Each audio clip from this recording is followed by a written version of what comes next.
qui va nous raconter l'histoire passionnante de la sorcière d'Olin. Ce n'est pas mis, hein, GG, je le vote net, parce que j'ai mis. Fût-on curé, il ne faut jamais prendre à la légère le diable et les sorciers. Le chapelain de Notre-Dame-des-Champs allait l'apprendre à ses dépens. C'était avant la vente de la chapelle par les républicains français. En ce temps-là vivait à Olin, dans un vallon obscur du côté du bois choqué, une affreuse sorcière. Elle distillait des filtres, fabriquait des poudres malfaisantes, jetait des sorts aux villageois ou à leurs bêtes.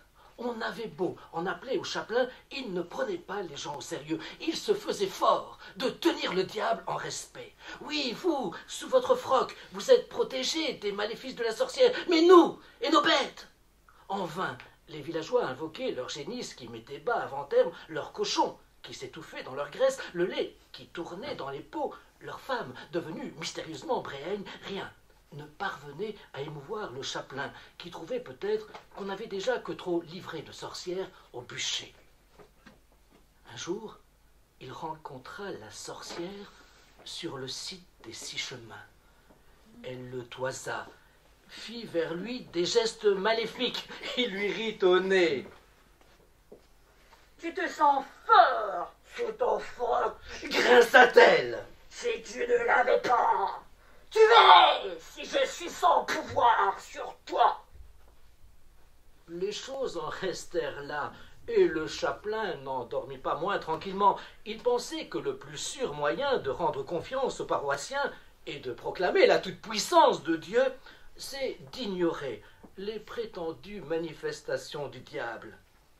Un jour du mois d'août, comme on achevait de rentrer les blés, un grand nuage noir monta tout à coup dans le ciel, du côté de la pierre Bruneau. Sur le chemin voisin, Chrétien Duquesne s'affairait pour rentrer la dernière charretée. Chrétien n'y parviendra pas avant l'orage, se dit le curé. Lui-même était un robuste fils de paysan. Il s'empara d'une fourche et se mit à aider Chrétien à charger les gerbes sur la charrette. Il faisait chaud, très très chaud. Il sua à grosses gouttes. Sans plus s'inquiéter, il se défit de son froc et le jeta sur une étoque pour travailler à l'aise. Mal lui en prit. Où diable la sorcière s'était-elle cachée pour l'épier, car la voilà tout à coup qui survient ricanante. Le chapelain ne se démonte pas pour autant, il prend même plaisir à la narguer.